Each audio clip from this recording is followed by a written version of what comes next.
सरकारने यंदाचं वर्ष कडधान्य वर्ष जाहीर केलं असून यापुढे कडधान्याच्या उत्पादनामध्ये वाढीसाठी प्रयत्न केले जाणार आहेत। हेच पाहता शेतकऱ्यांनी कडधान्याची लागवड सुरू केलेली आहे। मात्र या कडधान्यावरती प्रक्रिया न केल्यामुळे याला अपेक्षित दर मिळत नाही। हेच पाहता अकोला कृषी विद्यापीठाने मिनी डाळ मिल हे यंत्र विकसित केलेलं आहे, ज्यामुळे शेतकऱ्यांना अधिकचा नफा मिळू शकेल।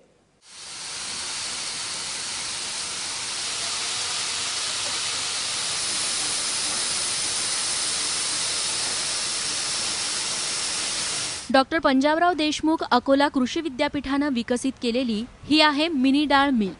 अगदी कमी खर्चात, कमी वेळेत आणि सोप्या पद्धतीने डाळ निर्मिती करणारे हे यंत्र।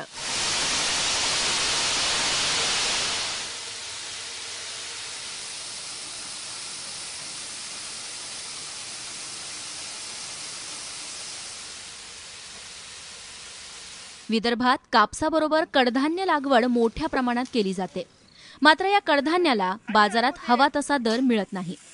या उलट याच कडधान्यावरती व्यापारी लहानशी प्रक्रिया करतात आणि चढ्या भावाने बाजारात विक्री करतात। हेच ओळखून 1991 साली अकोला कृषी विद्यापीठाने मिनी डाळ मिलच्या संशोधनाला सुरुवात केली। 7 वर्षांच्या मेहनतीनंतर 1997 साली हे यंत्र विकसित करण्यात आले। तूर, उडीद, मूग या कडधान्यापासून डाळींची निर्मिती या छोट्याशा यंत्रांमध्ये होते। शिवाय विविध चाळण्या लावून यातून सगळी धान्य स्वच्छ करता येतात।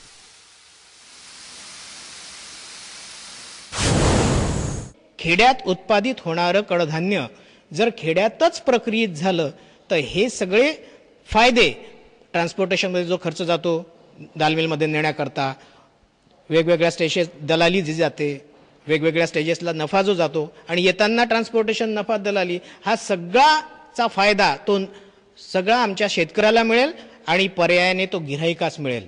आणि म्हणून या काळाच्या हाकेला ओ देऊन आम्ही म्हणजेच कापणी पश्चात अभियांत्रिकी व तंत्रज्ञान डॉक्टर पंजाबराव देशमुख कृषी विद्यापीठ अकोला यांनी पीकेव्ही मिनी डाळ मिलची निर्मिती केली, विकास। एकरभर पसरलेल्या मोठ्या डाळ मिल मधील सर्व कामं ही छोटीशी डाळ मिल करते। धान्याची चाळी, रोलर मिल, वाताकर्षण पंखा, चाळणी संच, ऑगर कन्व्हेयर, फटका यंत्र, इलेक्ट्रिक मोटार अशा महत्त्वाच्या भागांचा यात समावेश आहे। या सर्व गोष्टींमुळे डाळ बनवणं अतिशय सोपं आणि सरळ झालंय। हे हॉपर आहे, या हॉपर मधून आपल्याला डाळी आपल्या तुरी आपण टाकतो। इथे इनलेट आहे, इनलेट मधून ओपन केलं की याच्यामध्ये हा हार्ट आहे, हे हृदय आहे दाल मिलचं। यामध्ये एक रोलर असतो आणि त्याभोवती एक चाळणी असते, त्याच्यामधून हे दाणे पास होतात।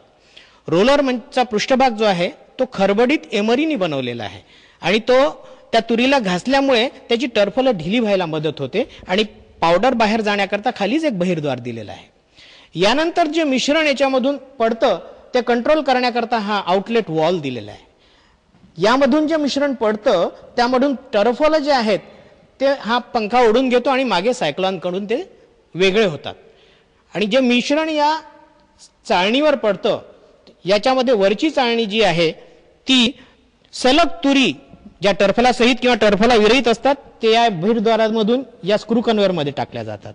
आणि मग आपण हा ऑइल टँक जो आहे त्याचा कॉक ढिला करतो आणि 200 ग्रॅम प्रति क्विंटल अशा दराने याला तेल लावतो, कारण इथे ओरखडे पडलेले असतात आणि इथे तेल त्या ओरखड्यामधून घुसतं, त्यामुळे टर्फल ढिली व्हायला मदत होते।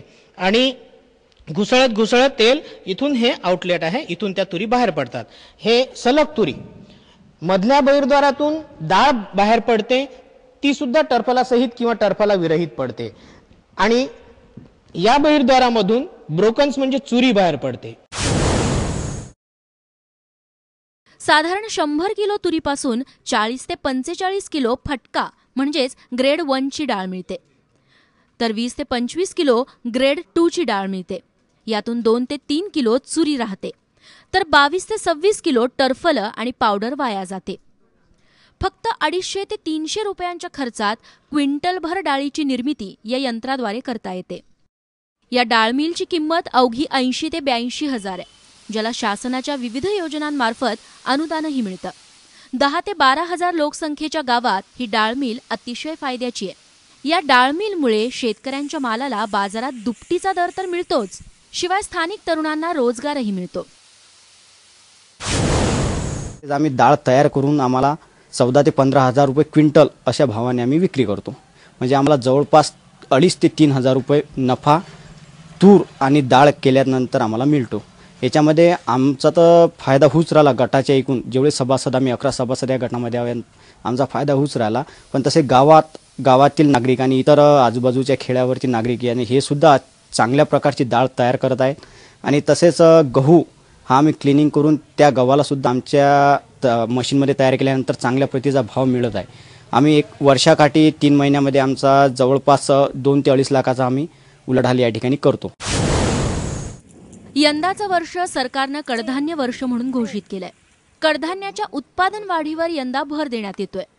अशात शेतकऱ्यांनी आपल्या कडधान्यापासून डाळ निर्मिती केली आणि स्वतः त्याची बाजारात विक्री केली तर त्यांना नक्कीच फायदा होईल। उमेश अलोनेसह ब्युरो रिपोर्ट, एबीपी माझा, अकोला।